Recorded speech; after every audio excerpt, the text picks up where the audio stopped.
উত্তর পূর্বের বিভিন্ন রাজ্যে দুর্যোগের বলি ৩০। গত কয়েকদিনের লাগাতার বৃষ্টিতে উত্তর পূর্বের রাজ্যগুলোতে বন্যা দেখা দিয়েছে।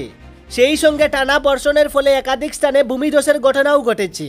এ পর্যন্ত পাওয়া খবর অনুযায়ী উত্তর পূর্বের বিভিন্ন রাজ্যে কম করেও ৩০ জন লোকের প্রাণহানির খবর পাওয়া গেছে। দুর্যোগ ব্যবস্থাপনা বিভাগের কাছ থেকে পাওয়া তথ্য অনুযায়ী সবথেকে বেশি প্রাণহানির ঘটনা ঘটেছে অরুণাচল প্রদেশে। এ রাজ্যে মোট ৯ জন দুর্যোগের বলি হয়েছেন। অসমে মৃত্যুর সংখ্যা ৮।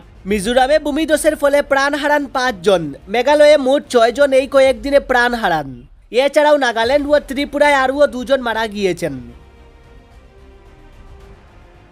জলে আটকে পড়া বয়স্ক রোগীকে উদ্ধার করল এনডিআরএফ। বিগত কয়েকদিন থেকে অবিরাম বৃষ্টির কারণে শিলচর শহরের বিভিন্ন জায়গায় মিনি বন্যা দেখা দিয়েছে।